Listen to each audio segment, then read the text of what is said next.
תשמעו, מחדל רפואי בבית החולים הוביל למותו של אב לשלושה. הוא פונה מביתו בצפון בזמן המלחמה לבית החולים, למרות אק"ג מחשיד, הוא הופקר במסדרון ללא השגחה. עיכוב קריטי של 3.5 שעות בביצוע צנתור, גרם לו לדום לב והוא נפטר.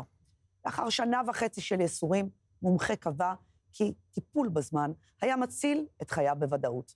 כעת המשפחה תובעת 6 מיליון שקלים מבית החולים, ובדיוק בשביל זה הבאנו את עורך הדין גלעד גיסבורג, שזה בעצם התביעה שהוא הגיש זה עתה לבית המשפט. נכון מאוד. אז מה, השאירו אותו 3.5 שעות במסדרון?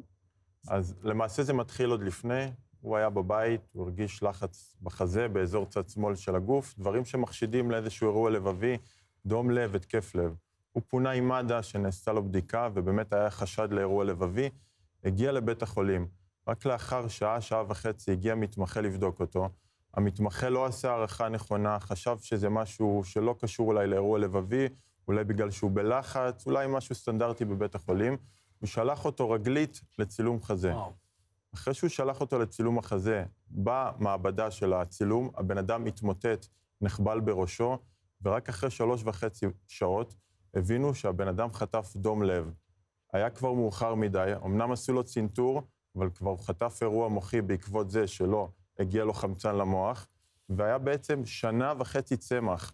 עד שהוא נפטר אחרי 1.5 שנה. אז רגע, הנפילה היא לא איזה משהו שהוא יכול להעיב על ההצלחה בתביעה שלך, אותה נפילה? כי אין קשר ישיר? לא, בסוף מדובר על אירוע לבבי שלא טופל בזמן, מה שאנחנו לצערי רואים לא מעט בבתי חולים, שאנשים מגיעים עם פתולוגיות, עם סימפטומים שמחשידים לאירוע לב, ואם לא מצנתרים אותם, אם לא מתקנים את העורק בזמן, עלול להיווצר מצב כזה של מוות ישיר, או מוות מאוחר אחרי שלא מגיע חמצן למוח. זהו, הייתה קביעה, לפי מה שאמרת, של מומחה, שהמוות היה יכול להימנע בוודאות.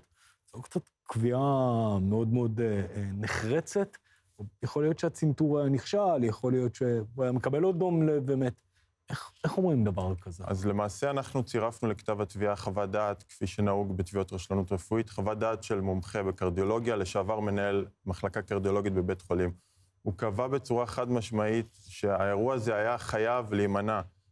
אם הבן אדם היה מגיע ומקבל טיפול בזמן, טיפול מציל חיים, בסך הכל צנתור, שזה דבר, פעולה סטנדרטית, פעולה רפואית סטנדרטית, החיים שלו היו ניצלים.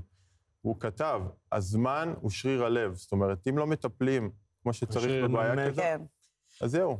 אז איך אתה החלטת להגיש תביעה על 6 מיליון שקלים? זאת אומרת, זו החלטה שלכם כמשרד עורכי דין, או שיש איזשהם קריטריונים מסוימים שבהם אתם מגבים את הנזק? אז למעשה בתביעות נזיקין אנחנו צריכים להעריך את שווי התביעה על בסיס מספר ראשי נזק שמוכרים בפסיקה. אנחנו מדברים על הפסדי השתכרות, מדברים על בן אדם בשנות ה-50 שעבד. צעיר? כן, זה לא היה צריך לקרות, יש לו הפסדי השתכרות צפויים עד לגיל פנסיה. אנחנו מדברים על זכויות סוציאליות של פנסיה, קרן השתלמות, אנחנו מדברים על ראש נזק מאוד גדול של כאב וסבל. הוא היה 1.5 שנה במצב וגטטיבי, זאת אומרת במצב צמח. זה כאב וסבל מאוד גדול גם לו וגם למשפחה, וגם הוצאות נוספות, שסך הכל אנחנו מגיעים לכדי סכום של 6 מיליון שקלים. אני חייב לשאול, אמרת שמי שבדק והבחן היה מתמחה.